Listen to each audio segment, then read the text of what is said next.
Hello दोस्तों, स्वागत है आपके अपने चैनल नौकरी विद नवी में। तो दोस्तों, यूक्रेन और रशिया से संबंधित जो हम पिछला वीडियो लिए थे उसी का एक सीरीज़ है जिसमें और कुछ महत्वपूर्ण क्वेश्चन हम डाले हैं और साथ में कुछ अन्य क्वेश्चन भी डाले हैं जो आपके आने वाले एग्जाम में सहायता करेगा। तो दोस्तों, आज हम शुरू करते हैं, जिसमें पहला क्वेश्चन है, संयुक्त राष्ट्र संघ का गठन कब हुआ? 1948 में, 1945 में, 1946 में या 1947 में? तो दोस्तों, इसका सही आंसर जो होगा वह होगा 1945 में। दूसरा क्वेश्चन है, संयुक्त राष्ट्र संघ में अस्थायी सदस्यों की संख्या कितनी है? 11 है, 10 है, 9 है या 8 है? तो दोस्तों, जैसा कि अस्थायी सदस्यों की संख्या आप जानते हो कि उसमें 5 है, और वही अस्थायी सदस्यों की संख्या है जो वह 10 है। भारत अभी इसका सदस्य है। तीसरा पे आते हैं, संयुक्त राष्ट्र संघ में अस्थायी सदस्यों का कार्यकाल कितना होता है? 1 वर्ष का होता है, 2 वर्ष का होता है, 5 वर्ष का होता है या 4 वर्ष का होता है? तो दोस्तों, इसका सही आंसर जो होगा वह होगा 2 वर्ष का होता है।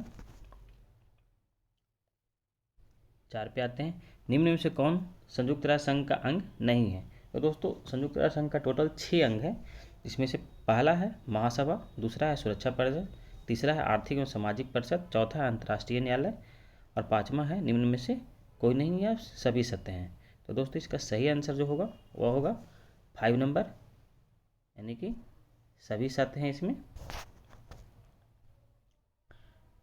5 पे आते हैं, संयुक्त राष्ट्र संघ का मुख्यालय कहाँ है? जनेवा में है, न्यूयॉर्क में है, वाशिंगटन डीसी में है या हेग में है?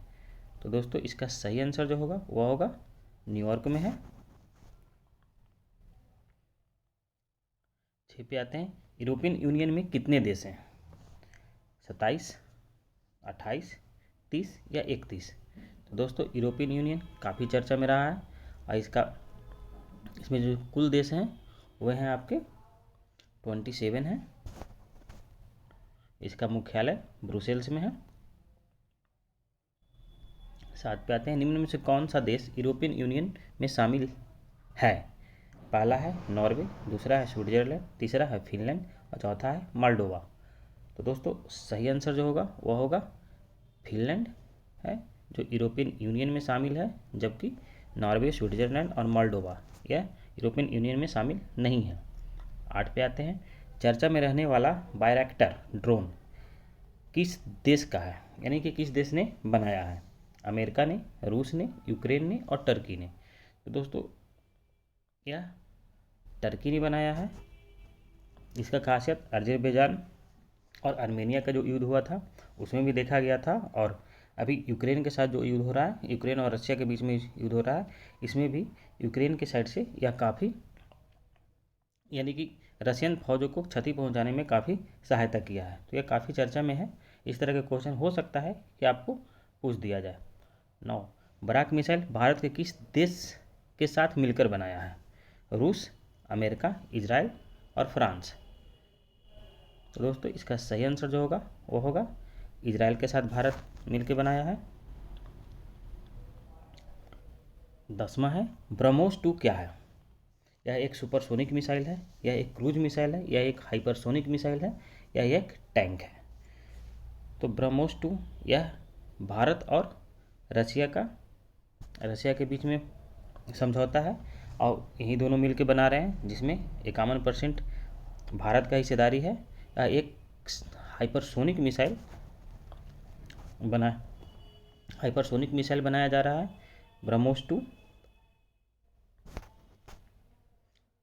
11 पे आते हैं, निम्न में से कौन सा देश बाल्टिक देश नहीं है? लताविया, लुथियानिया, एस्टोनिया या नॉर्वे? तो बाल्टिक देश में केवल 3 देश आते हैं, यानी कि बाल्टिक सागर के आसपास में जो देश हैं उनके बारे में बात हो रही है। तो इसमें इसका नॉर्वे है जो बाल्टिक देश नहीं कहलाता है। लताविया, लुथियानिया, एस्टोनिया यह तीनों सोवियत संघ जब टूटा था उसके बाद बने थे। 12 पे आते हैं, रूस के संसद को क्या कहते हैं? कांग्रेस, डाइट, ड्यूमा या कोर्ट? तो दोस्तों, इसका सही आंसर जो होगा, रूस के संसद को ड्यूमा बोलते हैं।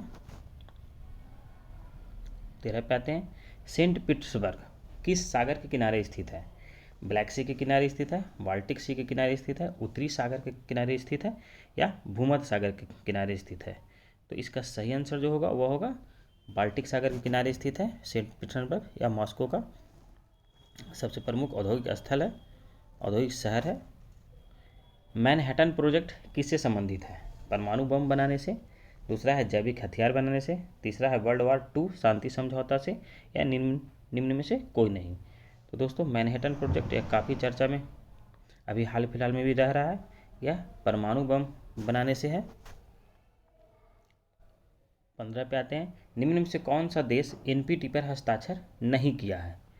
एनपीटी यानी कि नॉन न्यूक्लियर प्रोलिफरेशन ट्रीटी कहलाता है, जिसमें भारत, पाकिस्तान, इजराइल और उत्तर कोरिया।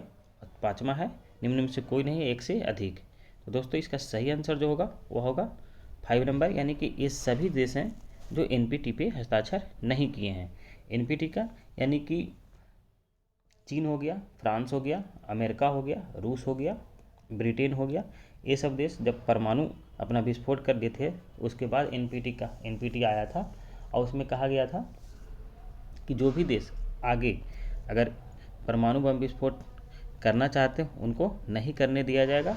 और इस तरह का कॉन्सेप्ट आया था जिसमें भारत ने हस्ताक्षर करने से मना कर दिया था। 16 है, निम्न में से कौन सा देश काला सागर के साथ सीमा नहीं बनाता है? यूक्रेन, रूस, पोलैंड और रोमानिया। तो दोस्तों काला सागर की जो सीमा है वह पोलैंड नहीं बनाता है। निम्न में से कौन सी राजधानी डेन्यूब नदी पर स्थित नहीं है? वीना है, बुडापेस्ट है, बेलग्रेड है या वारसा है? तो इसका सही आंसर जो होगा वो होगा वारसा, यानी कि पोलैंड की राजधानी वारसा है। या डेन्यूब नदी पे नहीं है, डेन्यूब नदी है वह ब्लैक सी में गिरती है। 18 नंबर है, निम्न में से कौन सी नदी काला सागर में नहीं गिरती है? डेन्यूब नदी, नीपर नदी, राइन नदी या निम्न में से कोई नहीं। तो राइन नदी है वह बाल्टिक सी में गिरती है, ना कि ब्लैक सी में गिरती है। 19 पे आते हैं, निम्न में से कौन सिंधु की सहायक नदी नहीं है? झेलम, चिनाब, सतलज और ब्यास। तो दोस्तों इसका सही आंसर जो होगा वह होगा ब्यास। या सिंधु की सहायक नदी नहीं है, या सतलज की सहायक नदी है। 20 पे आते हैं, 2011 के जनगणना के अनुसार भारत में सबसे ज़्यादा कौन सी अनुसूचित जनजाति रहती है? संथाल, भील, गौंड या मुंडा। तो दोस्तों इसका सही आंसर जो होगा वह होगा भील। पहले संथाल था 2011 से पहले, अब भील की आबादी सबसे ज़्यादा है। 21 पे आते हैं, याकूत जनजाति किस देश में निवास करती है? यूक्रेन में, रूस में, कनाडा में या चीन में।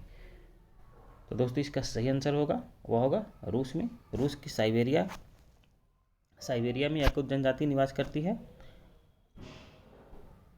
22 पे आते हैं, सुमिलित नहीं है वह चेक करना, सूची 1 और सूची 2 है, जिसमें टोंड है या तमिलनाडु में है, लेप्चा सिक्किम में है, बिरहोर उड़ीसा में है और गारो मेघालय में है। तो दोस्तों इसका सही आंसर जो होगा वो होगा बिरहोर, या उड़ीसा में नहीं, यह झारखंड में पाई जाती है। रासायनिक हथियार निषेध संगठन का मुख्यालय कहाँ है? जनेवा में, हेग में, न्यूयॉर्क में या बीना में। तो इसका सही आंसर जो होगा वह होगा हेग में है। 24 पे आते हैं, निम्न में से कौन रासायनिक हथियार की श्रेणी में आता है? पहला है सरीन गैस, दूसरा है क्लोरीन, तीसरा है मस्टर्ड गैस, चौथा है फॉस्जीन और 5वां है उपयुक्त में से सभी। तो दोस्तों उपयुक्त में से सभी इसका आंसर होगा, यानी कि ये सभी के सभी रासायनिक हथियार की श्रेणी में आते हैं। बॉस्फोरस स्ट्रेट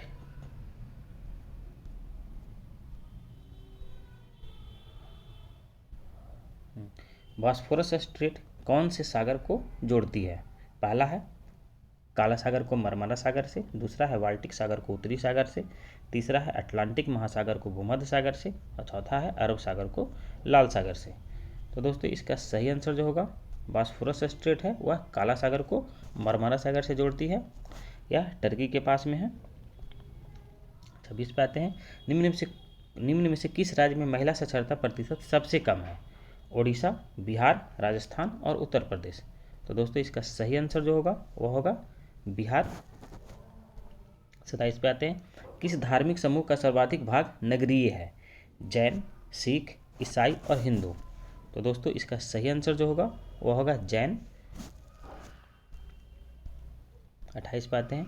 जनगणना 2011 के अनुसार सर्वाधिक जनघनत्व वाला केंद्र शासित प्रदेश कौन सा है? चंडीगढ़ है, पुडुचेरी है, दिल्ली है या लक्षद्वीप है? तो इसका सही आंसर जो होगा वो होगा दिल्ली है।